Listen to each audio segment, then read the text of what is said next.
This week's episode of the Impact Narrative. Yes, episode, yeah, it's an episodic event. Episode 19, 18. 17. 19. Excellent. 18. One of those three. Indeed. Somewhere in the region of approaching episode 20. Mark, you were... well, I was going to say, what have you been up to, Simon? Not much. I had some pretty sad news. Oh, for the yeah, family, yeah. Which is one of the reasons for the delayed... Oh, yeah, the delayed this broadcast. The delayed filming, so... Yes, so obviously... commiserations for that.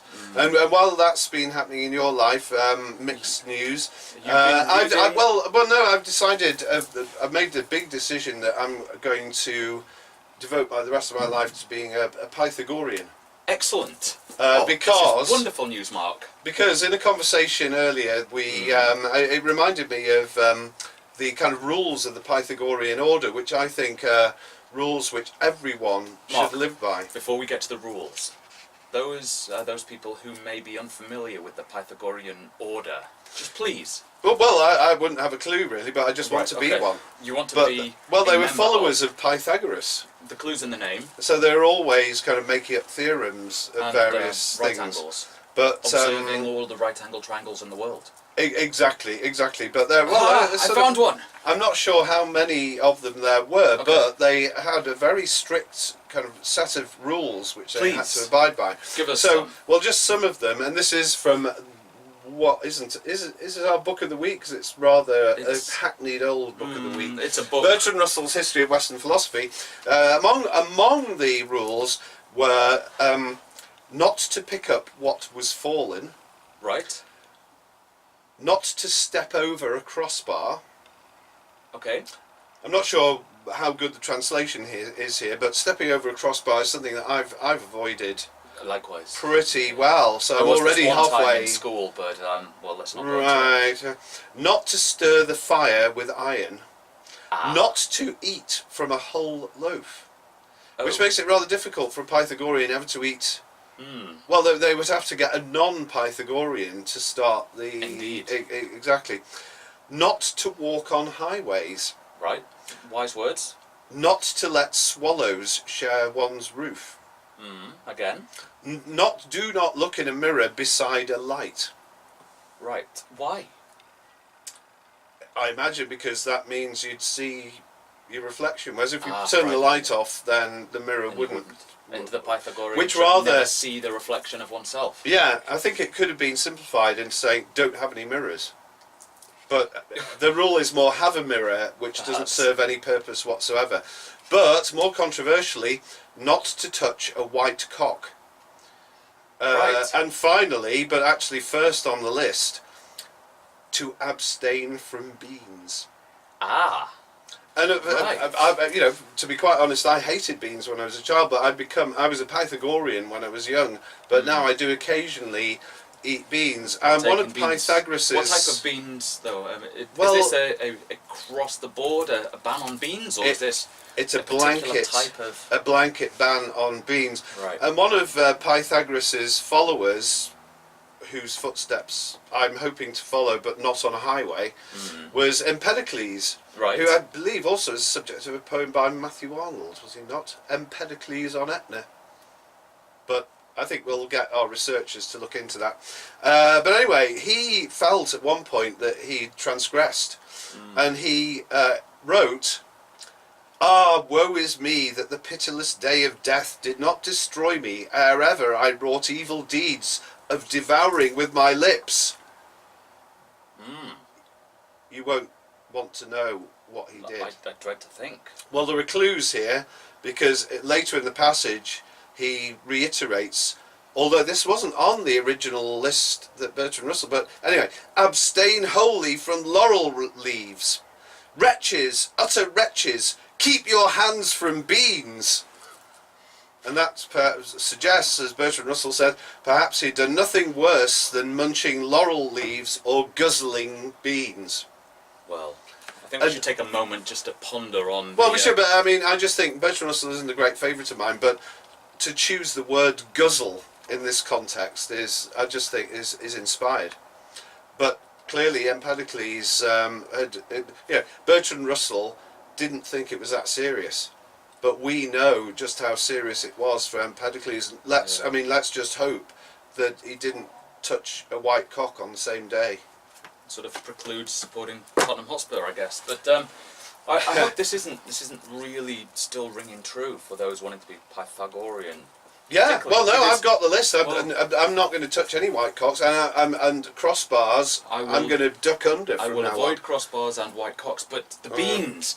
My father grows wonderful green beans in his garden, and Well, and you I go. want to guzzle. Yeah, well, there you go. You're a non-believer. I am indeed. Oh, woe to the pitiless day of death that your devouring lips guzzle.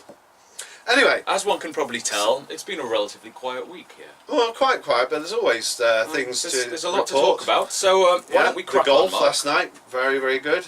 Ended in a playoff. There's- Last night, Sunday, that was. There's an interesting tennis game today.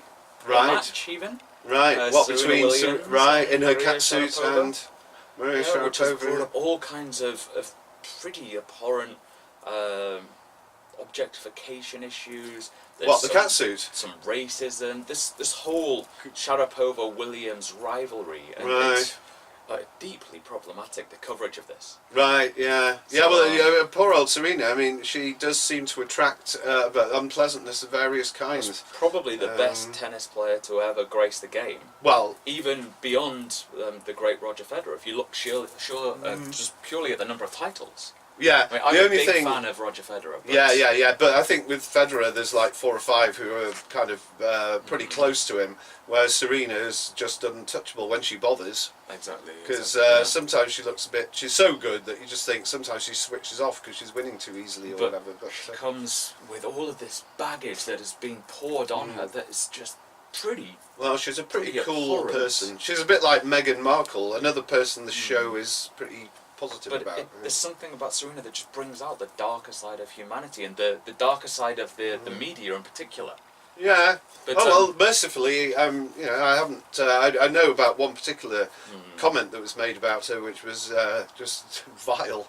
But exactly. but that wasn't by the media. That was some person. But if elements of the media, Yeah. that's disgraceful. But Roger Federer is a kind of I suppose, a more squeaky clean person. Serena is a little bit controversial in some of the things she does. Some of her, what was it? She did. Was she fashion designer or something? Some of that was a bit she did some controversial. fashion. Yeah, okay. But anyway, never mind. Moving swiftly on to contemporary news, Mark.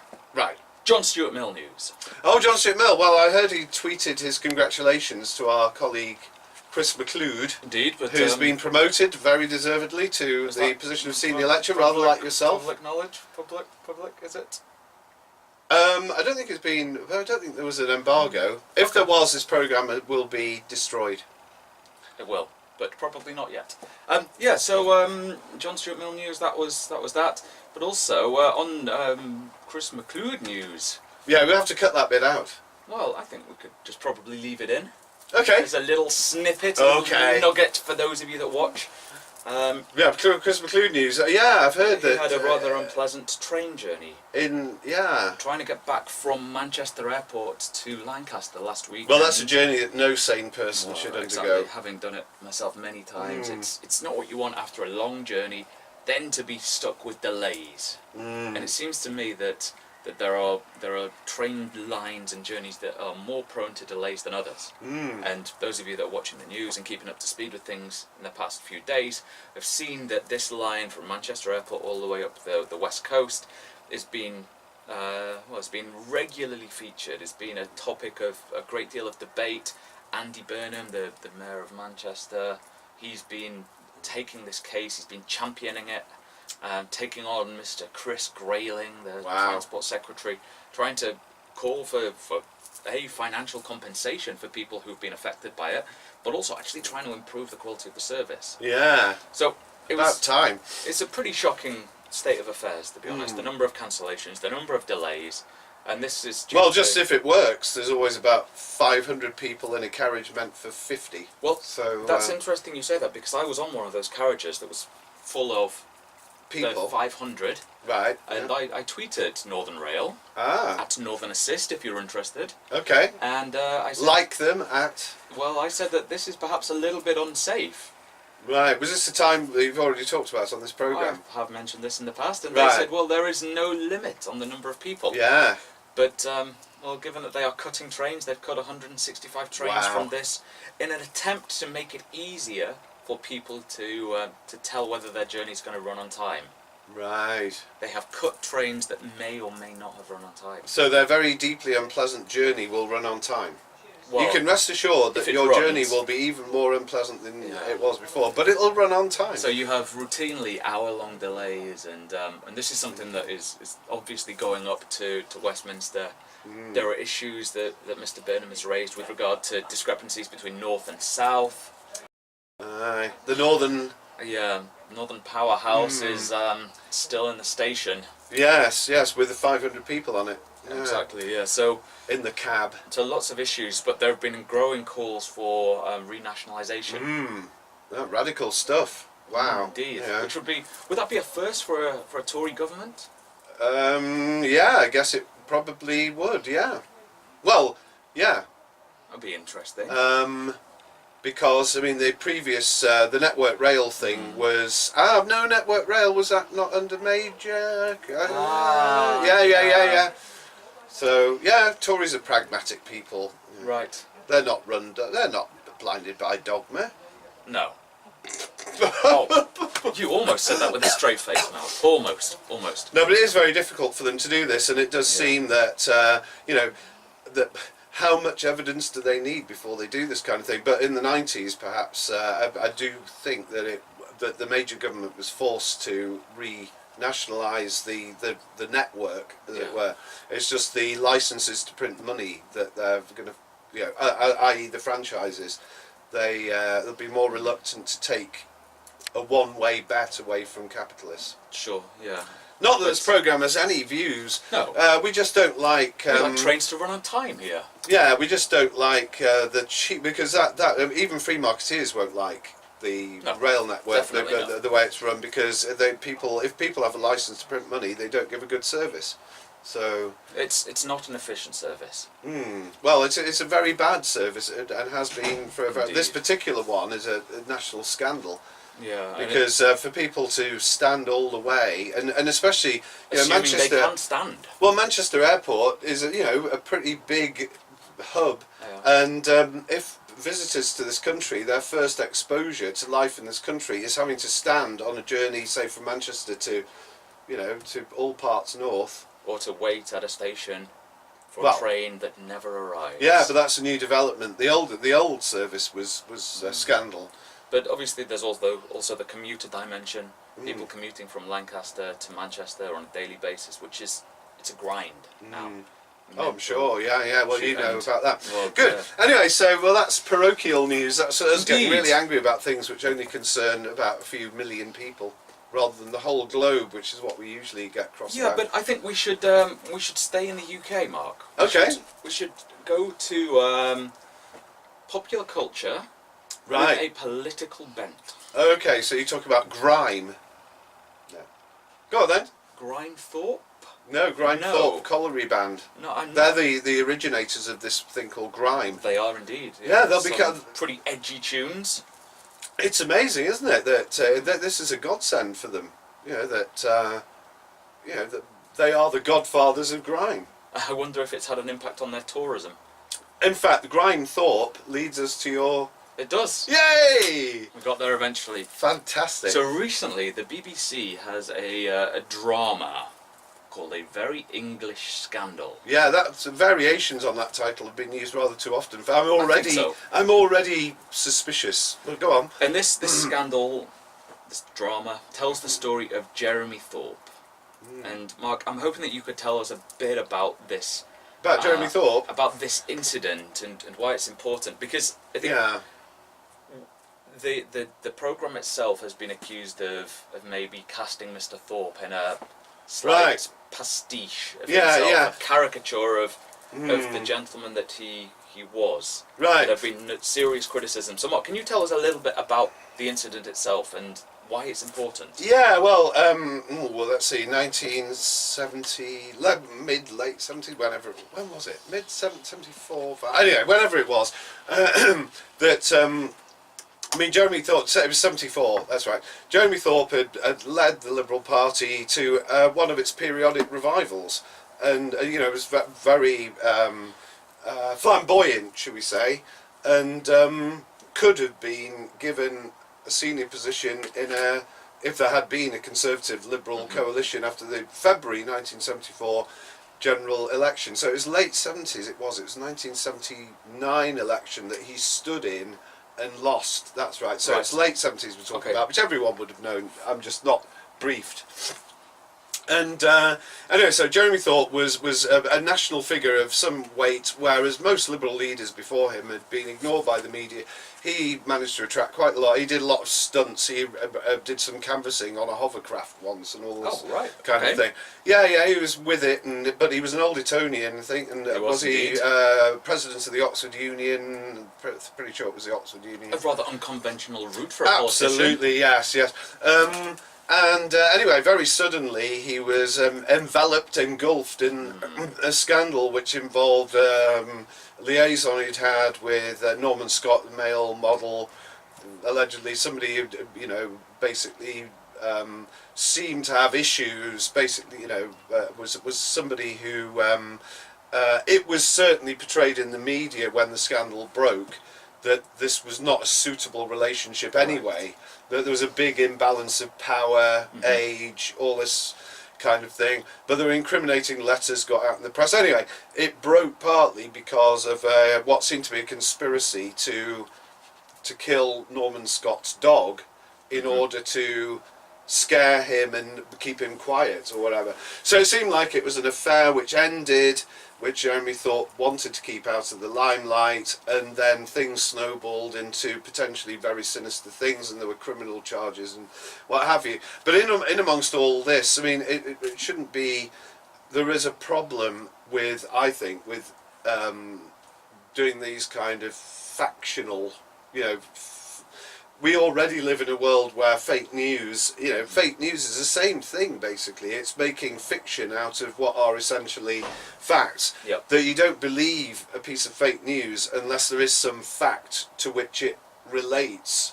Yep. And this does seem to come from the same stable really as an awful lot of the stuff that we hear about on Twitter, where Jeremy Thorpe's obviously his personal character was not that well known. His political character was quite well known. People thought he was deeply eccentric, but certainly not as you say he's described in this particular thing. I would have thought that it's. Obviously, it seems that the man who was allegedly was hired to shoot Rinker. You see how much useless knowledge I've got. I can't remember when this happened, but I can remember poor old Rinker, the kind of unsung victim of all this. The man who, Andrew Newton, the man who was, I think he's been found alive somewhere. He has indeed. Yeah, but anyway. He's disappeared again though. I think the main meat of all this is that I can see, that you could say that these things could be useful because it would get people to find out more about what really happened. But equally, it's vividly presenting things which are embroidered. It's almost like the style of writing that Americans, I'm afraid it's invaded us as well, where writers of purported factual biography recreate scenes with including verbatim conversation, which are in fact reconstructions from the imaginary, which are almost certainly not right. That's a minor problem. This is potentially a major problem, I think. And we got, wall-to-wall series about the Queen. Indeed. Leave it alone.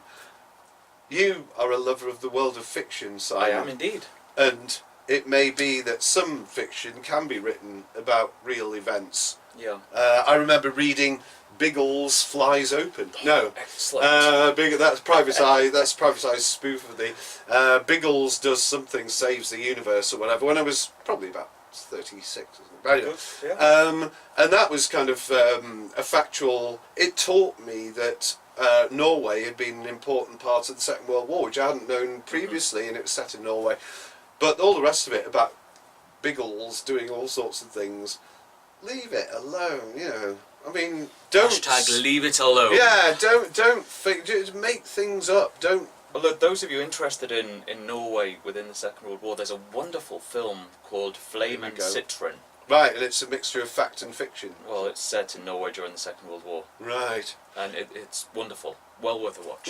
Anyway, good. Well, yeah, and so this is your book of the week. Well, we'll get so on to the that in a Jeremy Thorpe. second. Well, you can say something about Jeremy Thorpe. You haven't watched it, I though, haven't have you? watched it, and We've just condemned it I'm a without bit watching it. So reluctant we're real critics now. Oh, excellent! That feels good. Yeah, you're reluctant Badge of honour. to. To watch it just on the grounds that it is a serious event with serious implications and had a serious impact on people. Well, the thing that, but very, very quickly, that the revelation about all this occurred on the day that Harold Wilson announced his resignation Right. as Prime Minister. And so, you say it's serious, people said there was a connection between Secret Services basically being involved in what happened to Thorpe and them having dirt on Harold Wilson and making the elected Prime Minister resign. Anyway, so it was pretty serious. I mean, there are these suggestions about cabals and secret societies of old Etonians and networks that control the establishment. And I've got some scepticism about that for obvious reasons. Well, you're being made to say that by the old Etonians who visited us earlier. And, when right. we submitted our running order for approval, but I find it just a little bit uncomfortable when there was this serious impact on a whole set of people, and Hugh Grant's portrayal of him, from what I've seen, and Hugh Grant is I think a wonderful actor in this sense, but I wonder if it's possible to recreate that type of incident. Well, this is the thing, because there was a guy who, again, because I just don't watch films and whatever, there's this guy who does Brian Clough and everything, isn't he? Who's absolutely brilliant, who might as well be, I've forgotten who he's called. But anyway. Michael Sheen. Right, that's him. But I think that this would be deeply problematic, because for a start, Hugh Grant is now fantastic and is the evil person in everything, isn't he? And he's so good in Paddington. That which was you see, is wonderful. It's fiction. There were no politicians in Paddington, were there? I mean, no. You know, that's the world of fiction. Keep it apart from fact. But anyway, the danger is having a big figure, a big star, whatever, like Hugh Grant. He's bound to be more Hugh Grant than, because he's always Hugh Grant. He's either Hugh Grant being affable or Hugh Grant being nasty. And I imagine in this is Hugh Grant being nasty rather than anything like Jeremy Thorpe. I just think that's... Anyway, it's we not... share the same concern. It's not for us to belittle the BBC, but I think this was this sounds like it was a mistake, Well, and I won't be watching it. On that theme, Mark, criticising the BBC, just very quickly, Right. I'm guessing the answer is no, but did you see the Andrew Marr show No. yesterday? No, obviously. Andrew Marr had on an actress, Michelle Right. Keegan, who stars in something called Our Girl. Good. Well, I'm I've sure it's excellent. never seen it. I've heard of it. It's about a female member of the armed forces, and she was doing an interview about increasing the funding for the armed forces. All right. Good. Which seems wholly irresponsible. Really? Giving money to the armed forces? Having an actress Oh, I see. speaking Right. on behalf Well, of. Here we go. What about Joanna Lumley speaking on behalf of the Gurkhas? Was that good, bad, or indifferent? Well, I think that is an important thing because it raises awareness. This is a government department, a government institution, national institution that has formal channels through which it can go through. It has formal representatives. Yeah, but maybe it's feeling, and it has felt for a long time, that those channels don't really work anymore. I think what you're really saying is we shouldn't give the armed forces any more money. I'm not sure I'm saying that exactly, but and maybe. Well, I leave that for the viewers to decide. Yeah, you decide. Hashtag biased lefty lunatic or perfectly rational objective observer. You choose with a hashtag thing, with a hish and a hash. Anyway, whatever they are. Mark, you've again done a wonderful segue into the last point of our discussion today. There's been points? Okay. There have, yeah. There is a wonderful structure here written down. You mentioned lefty academic. Yeah. Someone who that label would never apply to is an academic at Stanford, Niall Ferguson. We have to be careful here because he writes on things which we've written on a bit. Indeed. But he's written on everything. From a rather different standpoint, let's say. Possibly. A staunch Although- defender of colonialism. Yeah, he's got a standpoint. We haven't. A We're staunch objective. defender of the empire. An advocate of the Americans basically having a proper empire, not the Indeed. silly one that they've got at the moment. Yeah. Well, he was a prominent figure in a pro-debate, pro-free speech institute called Candid Conversations. Right. Cardinal Conversations. Oh. Conversation with cardinals, they're rare. Indeed. I don't know any. This was at Stanford, a free space for debate. It had loads of cardinals. Indeed. A college.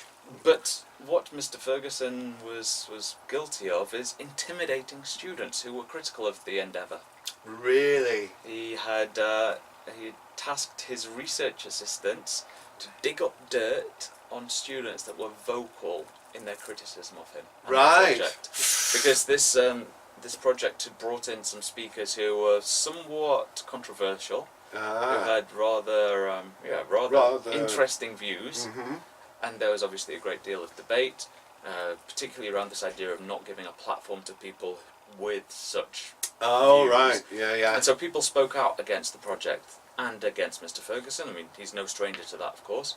But they spoke out against this project, and he tasked his own researchers to dig up dirt on students. So let me get his position is that he's against people who are trying to say no platform. Yeah. But in the name of free speech. Mm-hmm. And he's rather angry about the people who use Yes. their free speech to say that he shouldn't use his free speech in the way that he uses it. Is that hypocrisy that we smell? Well, it might be. It could just be that maybe his logic isn't completely watertight, but it's an interesting conundrum, isn't it? If you're against, should you tolerate the intolerant, that sort of thing. But anyway, so he invited loads of cardinals to talk Indeed. about things in a rather controversial way. Yeah. So that was the last point that I wanted to raise, Mark. I just Yeah, thought that as you're a obviously big rubbing fan your of- hands in glee. I can see one day the BBC doing a fictionalised version of this in which Hugh Grant plays Niall Ferguson. Actually, I could see that. Yeah, Because there's- they're biased, and so they'll want him to be played by the arch villain, or maybe Hugh Grant will do his the bit in 4 Weddings and a Funeral, where he just swears all the way through the film, doesn't he? No, he swears about 10 times in 10 seconds at the beginning, and then doesn't swear again for the whole film, right. thus giving everyone the impression that the film was using naughty swear words to kind of look really edgy. Naughty. Yeah, naughty. Mm. Good. Anyway, Mark, And so you would recommend Niall No. Ferguson? Yeah, well, for balance, recommend this book, which is flammable and can be used as a firelighter. But you've read it. I have read haven't it. read this one. Have you not? I'm It's- eagerly looking forward to do so. Now that I know it's going to be packed with saucy cardinals. Well, it's an interesting read. Yeah, interesting. And it's I can see the bookmark, which is further than McLeod usually gets. It is. Page 281 is a bit difficult to get past. I think so. according to Yeah, Simon. there was a crossbar in the way. Right. And on that point, I Happy guess, bean guzzling to one and all. Indeed, enjoy your beans. It may be your guzzle, last. Don't responsibly. munch laurel leaves. Yep. As always, you can like us, follow us, do all the things that you do somewhere down here. And until next week, thanks for watching. Yes.